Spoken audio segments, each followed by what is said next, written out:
Imagine going to your local grocery store in Houston, Texas, or wherever you live.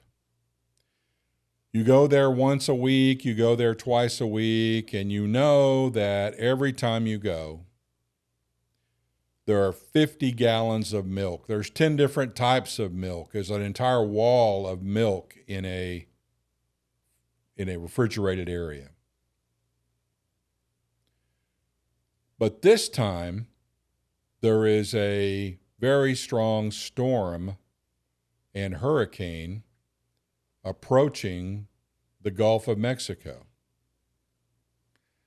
And people start changing in the way that they consume and prepare for an event like this.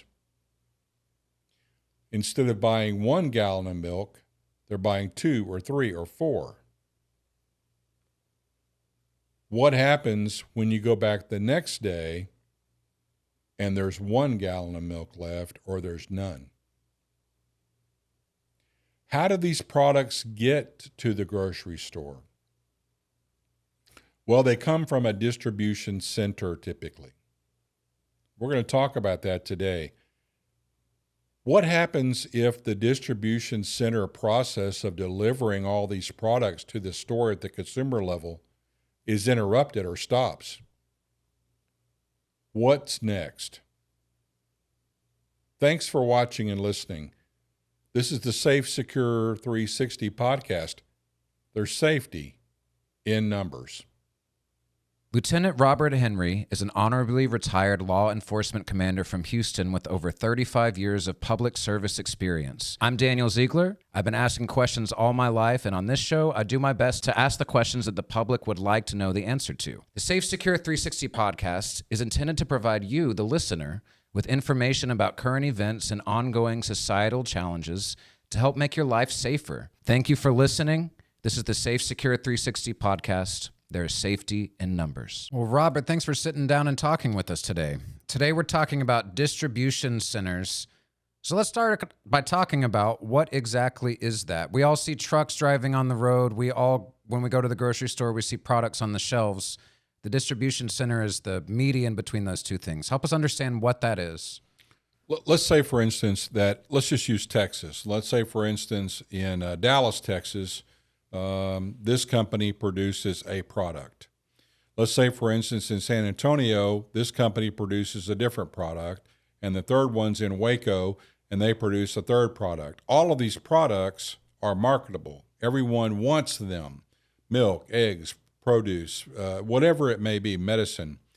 So instead of driving from Dallas to the market that you're going to sell this in Houston, in that truck full of stuff, driving here and then going to 10 of your stores that are going to sell this and having the other truck from Waco, the other truck from San Antonio do the same thing, why don't we just find a distributor and have a distribution center, which is a large facility that accepts all these bulk product deliveries from many, many, many vendors and then inventories it and then resources it to go out from the distribution center to the stores. You see what I'm saying? The distribution center is the hub where all of these trucks that are full of product, or it could be a train that is full of product, come into the distribution center, a 24-hour operation typically, takes all that product in, takes 50,000 boxes of macaroni and cheese, and decides we want 4,000 boxes of macaroni and cheese to go to this location, this location, this location, that location. It's then separated and segregated and assigned to a truck from that route, and the food goes out.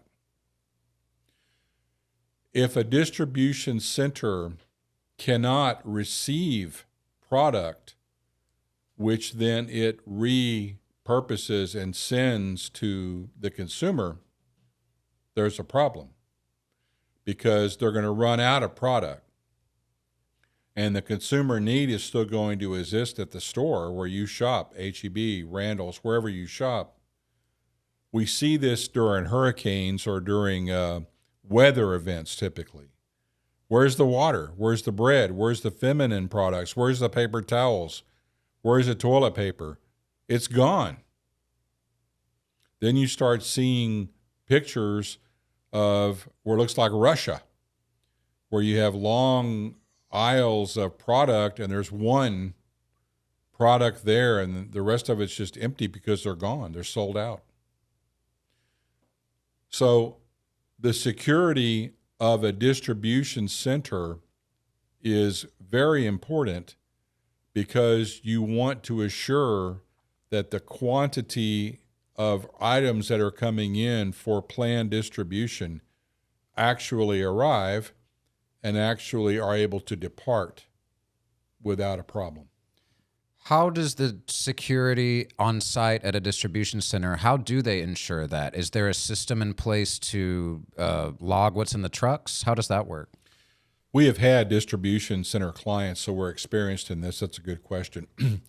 There are several different positions and areas of concern with the distribution center. It starts with a security assessment to determine how is their perimeter fencing, how is their perimeter lighting, how are their gates, how are their gate controllers, what is their signage, how is the parking lot designed, how are the parking spaces labeled, how about the aerial and building lighting within and outside of the facility, how does that work and is it working? What are their policies on trespassing? What are their policies on weapons? Can you bring a handgun into the property? Can a contractor bring one in? What's the alarm protocol? What's the first aid protocol? What's their policy about safety and security? It all starts at the perimeter gate where the guard office may be. And imagine trucks pulling in one after another. Some of them, of these trucks, have product in them, and they use a aluminum or metallic seal, which is a strip of metal that is placed around the locking mechanism that is placed on there when the truck leaves the point of origin. So one of the security duties is when the truck arrives, the distribution center is to look and see if that seal is intact. If it is, then it has not been tampered with. That note would be made somewhere, electronically made, and then that driver manifest would be determined. What does he have? And where is it going? The scheduling people would already know, we want that truck in bay 12. So then our officer at the gate, and this could be happening simultaneously, multiple trucks arriving, will then say, okay, driver, go to gate number 8 or loading dock number 8, and they do. Here comes another truck, another truck, another truck. As they continue to populate the distribution center, that officer is giving them aid. Another officer may be very valuable in patrolling on a golf cart or in some method in a vehicle the perimeter and the inner perimeter of the distribution center. Does everything look okay? Any problems with these trucks that we don't know? Problems? Is there a fire? Did someone have an accident? Is there something going on that we need to be aware of? So your gate officer is supplemented by a patrol officer who's patrolling outside the building. A third spot may be a patrol officer who's patrolling or working an entry point into the facility, where you want to observe and control who comes inside physically. The truck drivers may come into a certain area to use the restroom or rest. However, who do they allow in? Where can they go? How deep can they go in? And what's the policy about that? So there's your third person. Now, it's time for the distribution center truck that delivered the product to leave. Here they come. They may or may not have product that's being redistributed, or they may leave empty. So if a truck is leaving with product, again, our security officer would go out, get the manifest from the driver, look at the seal, if there is one on the locking mechanism, and certify, yes, when they left here at 11:07 a.m., the seal was intact. Here's the manifest. That's the truck. We looked at it. They're gone. Or at 11:07 a.m., here comes this truck. Driver, raise your bed up. He does. He raises the door up. You look in. There's nothing there. You would note that and then move on. So I think that the risks that pose themselves at a distribution center could be from trespassers, or it could be from someone who enters the property with the design or desire to interrupt the distribution of food products, or it could be medicine or anything. They want to stop that process. And being able to quickly and rapidly identify that and deal with it is very important. There's also with distribution centers, as I was doing research, a high volume distribution center may employ thousands of people during peak season. That's a lot of people to keep an eye on at such a place where it's just product everywhere. It's just like a store with no price tags on it in the back of a distribution center. So security can help with the employees as well, help monitor employees. How would a distribution center know the security company they're working? How do they choose a security company? What types of services? A lot of security companies have guards, but not all security companies, for instance, write development or write policy development and things like that. How would a distribution center know the right security company to choose for them? They should seek out and hire a licensed security provider consulting group that is licensed by the Texas Department of Public Safety, and carefully interview them and look at their client base, look at their reviews, and then ask questions. Ask for an in-person meeting. Ask for an analysis of what services they provide and what services they recommend. And perhaps a great relationship can be made to where the security officer does, in fact, provide outstanding service to reduce the risk, loss, and reputation impact of that client. We do it all the time. So if you're having policy issues or you're having staffing issues, or the security provider that you have is ineffective or less than effective or not following your instructions that you want, time to look for another group. We'd love to talk to you. SAFESECURE 360. We are a security consulting group located in the Woodlands, Texas. We assist our multiple clients by reducing the risk, loss, and reputation impact. We also do full security assessments on their facilities, large churches, large private schools in Texas, and we want to help you. Take a look at our website, safesecure360.com. You've mentioned policy a few times in this. When you have 1,000 people, no policy or a poor policy is multiplied by every new person you have on that. Can you explain how does a well-written policy protect all those thousands of people? A policy is the position or the statement of fact about a certain topic by the employer. A policy may say it is against our policy for any employee to drink alcohol on our location or to come to work for their shift under the influence of alcohol.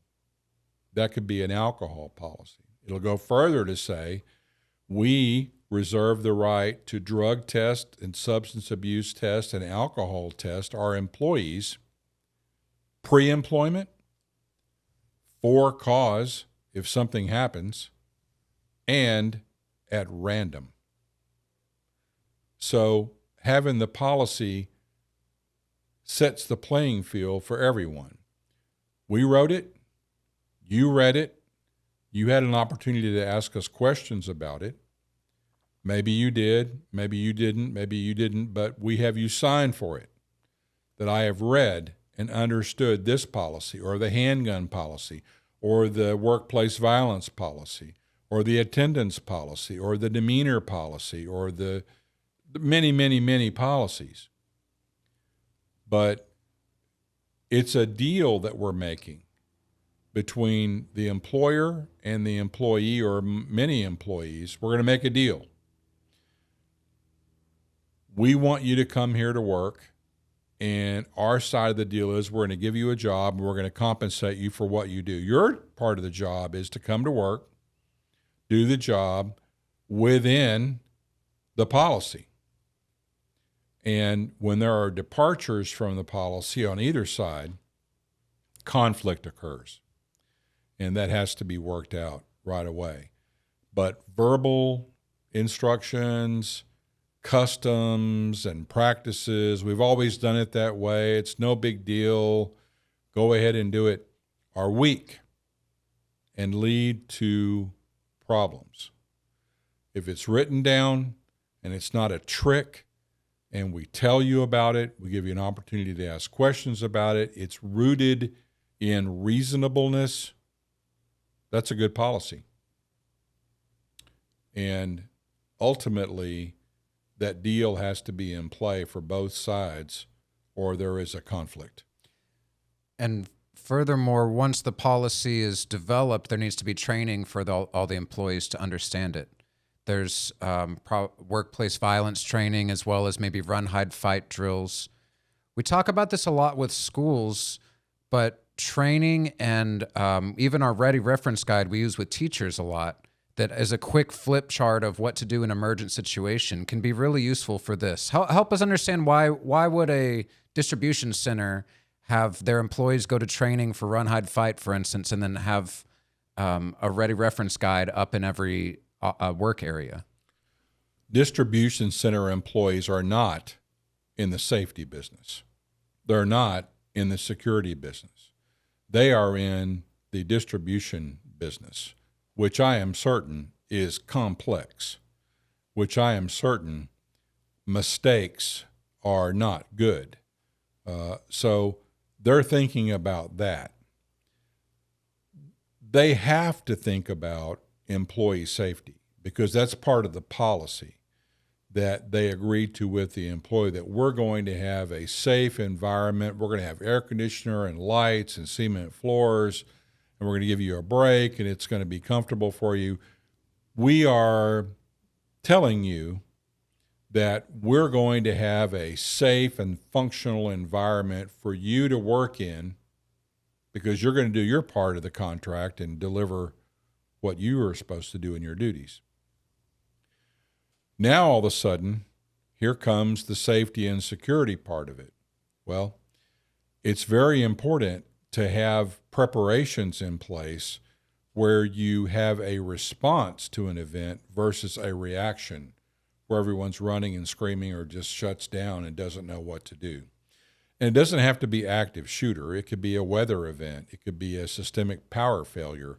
It could be some type of workplace violence event. It could be a lot of different things. So your security policy, we would know in minutes by reviewing it if you're ready.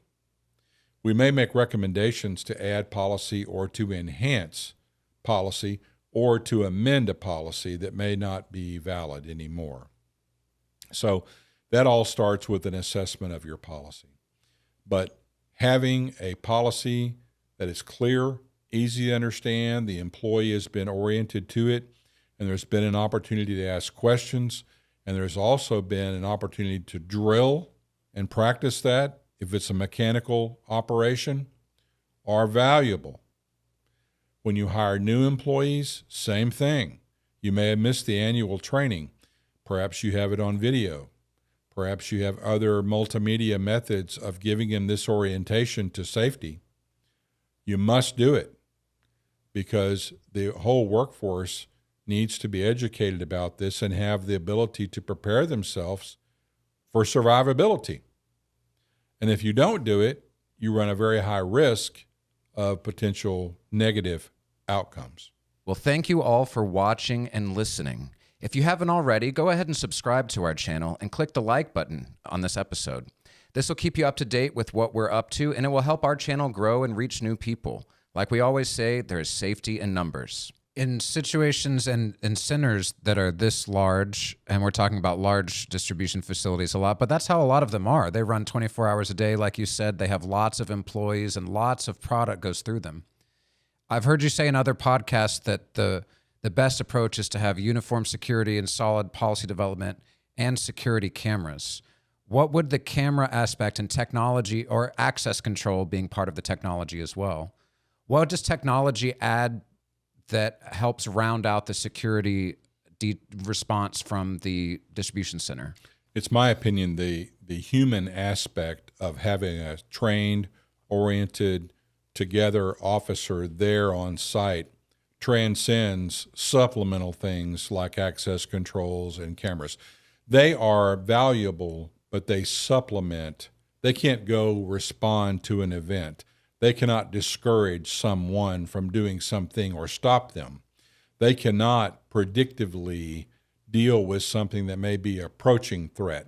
They can supplement it, they can record it, but they have very limited abilities in that regard. There may be some deterrence effect of, look, there's a camera, I'm not going to put this in my pocket today, but the camera has no ability to enforce that. Only it is a deterrent or capturing the event, in fact, if it occurs. The security officer watching the camera or being aware of the camera objective, now you have a functional components together that are going to solve the problem. So technology, but it must be met and delivered by humans. And our company does a fantastic job of securing our clients' property and people. They do, and technology can always help multiply the presence of an officer. Like one officer being able to look at all the cameras at once gives him eyes or her eyes throughout the entire property, where that can't help. But you're right, you need that uniformed officer to be there to do something about it. So let's talk a bit more about policy. A healthy policy would have sections in it about all kinds of things, from the proper way to intake trucks, how to move them around, how to get them out. What other things, distribution center specific, might centers not have in their policy that they could in order to have a robust policy?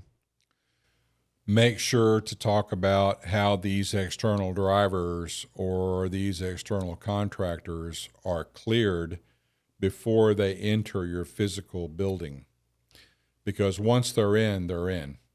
Are they carrying a firearm? Are they carrying a prohibited item that you don't want them to have? Have you done any type of background on this person? Do you know if they're a fugitive from justice, or do you know if they are someone who is leading the anti-distribution center task force and decided today we're going to put some tear gas in here and make the whole operation stop? Who are they? You don't know. You don't know. So what you need to do is develop protocols, not only to background test your employees prior to hiring them, but also do annual testing as well to make sure that they're on the same wavelength. But when you allow someone in and they've gone through all the protocols that you think are good, then you are left with the possibility that they may have bad intentions when they come in. So have a policy ready to be able to send your security department officers to that location and stop that from occurring, or to react to this that they've discovered on their own. Maybe a driver is injured at a loading dock outside, no one's around. He's in slot 11, but he slumped over the wheel of his car because he had a cardiac arrest or has some type of problem. There's where your security guys or girls going to find that. What if they're doing inside patrols? They look over and someone's been injured in a machine, a forklift, or something hurt them. They're going to be able to flip the switch and get EMS and get help to that person. What if someone's having a cardiac arrest? They're trained in AED, CPR. They're going to be a valuable asset to you at that point. So I think that keeping that continuity of movement, that's what distribution centers are. They are movement. They are a dynamic environment that is constantly moving in, around, out, in, around, out. And Just think about going to your store that you normally go to today, but the distribution center did not do their job. And you thought there would be 40 gallons of milk like there normally is, but there's only 10. And then you call your wife or husband and say, hey, look, on the way home, why don't you stop and get one more gallon of milk just so we have it? And there's none. Where did it go?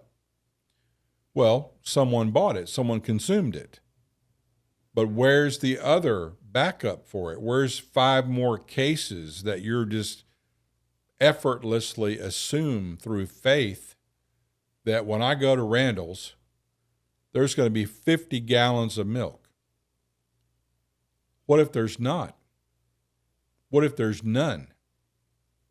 What's your plan? What are you going to do? There's none. Well, what if it happens to the bread products and the meat products and the produce products? All of these things come from the distribution center. It's a very, very important nexus of survivability for us. So you don't really see these distribution centers. You don't really notice them. They may be obscure or off the beaten path a little bit, but they're there. 7,700 big box distribution centers, Best Buy, Walgreens, CVS, Igloo, are all over the country. They average 18.7 trillion with a T dollars moved through a year in the USA. 20.2 billion tons of freight. Some of that was your milk that you just know it's going to be there. You assume it until it's not. So what went wrong? There's no answer or excuse for you. It happened at the distribution center because there was an event there that canceled or stopped that commerce. What was it? How quickly can we return to enterprise? And what lessons did we learn from this to prepare us for the future to where this doesn't happen? And what if the anger of the consumer begins to focus on the delivery methods that the distribution center uses? And the public thinks that's where the product is, we want it, and we're going to go get it. Are you ready for that? Have you thought about it? How will that change your policy? What will you do? Think about it. It could happen. So that's a concern of mine, to have adequate, trained, smart security policy, cameras, access controls, trained, experienced employees working there. So it's a big challenge. You know, if your normal workforce for 2 shifts or 3 is 200 people, and now here comes Christmas, and now you've got 800 people, how did you screen and train and process those 600 other ones that are seasonal? Are they stealing from you? How would you know? So it's a tough thing, and we like challenges like this. Bring it to us and let us help you. The consumers often take for granted how much logistics, I mean, that's what the industry is sometimes called, logistics industry, but how much planning goes into making sure that your milk is there when you go to the store. The consumer doesn't always think about that. But a good security firm, a poor security policy could result in a huge delay should something go wrong. Your employees would have to guess what to do, and that may not work out right, and that could really delay everything. So a good security policy and a good partnership with a security firm lets the distribution center focus on their job, and then the security company can take care of looking at it from their point of view and helping them prepare for things they haven't thought of yet, or coming up with better solutions for what they have. Are there any other, we're talking about something really specific, but it is really interesting. And when you talk about if a distribution center wasn't working right, that would dramatically change the environment at the grocery store, which changes every time that happens, it sort of causes a panic locally. So are there any other final thoughts or specific challenges that you want to address in this distribution center security protocols or anything like that? We have been in the Gulf Coast, where we live in Houston area. We've only been challenged a few times with lack of product delivery or unrealistic high levels of consumption, where normally I'm going to buy one loaf of bread. Well, a hurricane's in the Gulf or there's going to be some type of big problem. I'm going to buy 4 loaves of bread. Then you start seeing a reaction by the store that, hey, limit 3, limit 2, limit 1. They're limiting it for what purpose? They're in the business of sales. What difference does it make to them if one person buys 1 or one person buys 21? It's sold. It's gone. It's good. They've accomplished their mission. I think that the ones that start putting limits in are designed to be fair. And they are using motives that are good to limit the amount of product that one person can have so that others may have some as well. But we've only been tested a few times, and if we're ever really put to the test about distribution center shutdowns, it'll be a very big deal. Well, thank you, Robert, for that insight. And thank you to all the people watching. And thank you to our distribution centers, truck drivers, warehouse workers, everybody, and managers, foremen, everybody involved in this. Thank you for all this. You're helping us go to the store without even having to think about what you do. If you're looking for help in your security, please reach out to us right now. Go to SAFESECURE360.com and then just get us on the phone. We'll talk to you and help you. We know what to do in these situations. We know how to help. And if you're watching and you've made it all the way to this point, it would be just ridiculous if you didn't click that like button, and go ahead and subscribe if you're not. If you have ideas about future episodes, or if there's something we missed in this episode, just leave a comment below. We love hearing from you, and all of that stuff helps our channel grow and helps us find more people like you. Well, like we always say, there's safety in numbers. This is the SAFESECURE 360 podcast. Thank you. This is the SAFESECURE 360 podcast. The information provided in our podcasts is for general information uses only and is not intended as legal advice. The views and opinions expressed by the guests are their own. Always consult with a qualified professional before making safety and security decisions. For more information about this topic, check out our website at SAFESECURE360.com.